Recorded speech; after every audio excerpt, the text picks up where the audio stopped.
Thinking about moving to Edmonton? Possibly relocating? Where are you gonna live?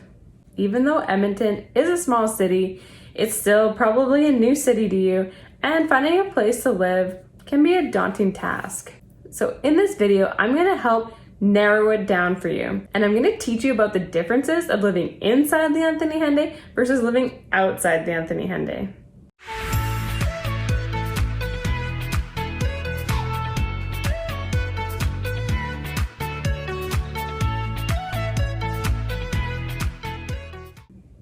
Living inside the Anthony Henday or living outside the Anthony Henday? But wait, what's the Anthony Henday? If you're not familiar with Edmonton, this is a very good first question to have an answer to. Simply put, the Anthony Henday is Edmonton's Ring Road. Not all sides of the city have homes outside the Anthony Henday, but half of it does. So most of North and East Edmonton have houses all inside the Anthony Henday, and maybe a couple scattered outside of the Anthony Henday. But when you get around to the south side and the west end, there are a lot of homes outside of the Anthony Henday. So let's go over the pros and cons of living inside the Anthony Henday and outside the Anthony Henday. I think there's 4 major categories that we'll talk about. But before we get started, go ahead and click the subscribe button and that little bell so you don't miss out on videos I post weekly. So number 1, the Anthony Henday is a pretty good indicator of new homes versus older homes. Now there's always exceptions to that, but we're gonna go over it.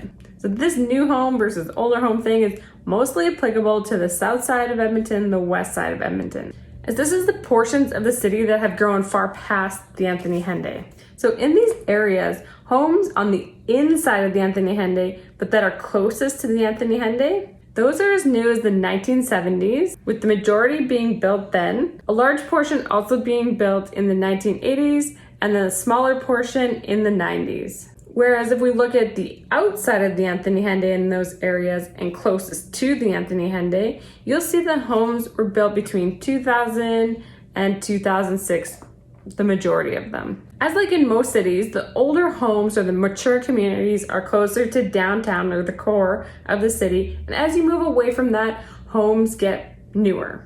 And since the Anthony Henday is the ring road, it is pretty far from the core. And so as you head towards it, homes get newer, and then even past it, you'll have the newest homes. In fact, the only way you're going to find a newer home in the core or near downtown is if you look for an infill. And pro tip, an infill is not just a skinny home. Even though many are, an infill is just building a new home on old land. So the good rule of thumb, if you don't want an infill but you want a newer home, and you're looking on the south side or the west side of Edmonton, is you'll need to go past the Anthony Henday or the outside of the Anthony Henday. On the north and east side, some homes will be inside the Anthony Henday, but they're starting to move to the outside of the Anthony Henday. Regardless, it's going to be pretty close to the Anthony Henday for the new homes. The second thing you should consider, and this is especially important for those of you who have kids that are in high school or will be going to high school while you're living in the home that you purchase. As of the recording of this video, September 2020, there are no public high schools outside of the Anthony Henday. And since the development outside the Anthony Henday is quite advanced in the south and the west, this affects people in the south and the west the most. If choosing to live outside the Anthony Henday in the south and the west, your kids will definitely need transportation to school. So that's either you giving them a ride, buying them a car, or getting them a transit pass. But I have a little insider tip for you. There is a new high school being built. It's called Dr. Ann Anderson High School, and it's supposed to be ready September 2021. So if you want your high school kids or your kids that will be going to high school soon to be able to walk or bike to school, then definitely you should be looking for homes in the Heritage Valley area. So that's communities like Rutherford, Black Mud Creek, Allard, Chappelle, DeRoche, Callahan, etc. And the new neighborhood the city just announced called the Heritage Valley neighborhood. This neighborhood is going to be built over old University of Alberta farmland.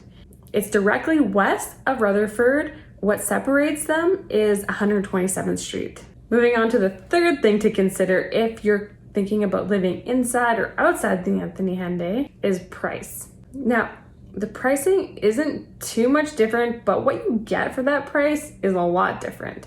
So with the mature neighborhoods inside the Anthony Henday, you're going to see that your price gets you more land and maybe not so much house, maybe something you have to renovate. But when you're outside the Anthony Henday, that same price is going to get you probably a much bigger house, but also a smaller lot. If you're looking for a home that has a mortgage helper like a basement suite or maybe a garden suite, the mature neighborhoods inside the Anthony Henday would be better suited for you because you'll have much more land to work off of. And the RF1 zoning now allows you to not only have a basement suite, but you can also, on the same lot, build a garden suite above your garage. So essentially, you could have 3 families living on one lot. The disadvantage to this is that if you're looking for something that's already done and ready, this kind of development, it's gonna come at a pretty steep price. But then again, if you have other families living with you, maybe it'll be affordable. And the fourth thing to consider when deciding living inside or outside the Anthony Henday is definitely the commute.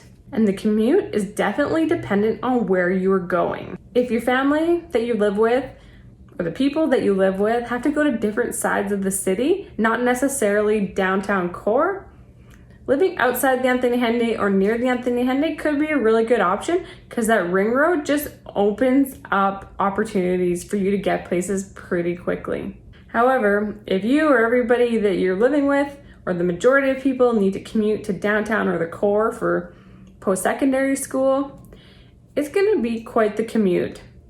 It's not too bad if it's not rush hour, but during rush hour, you'd be looking at 40 to 60 minutes a day each way. If you found this video to be helpful, go ahead and click the like button and share this video with your friends. Thanks for watching. Bye.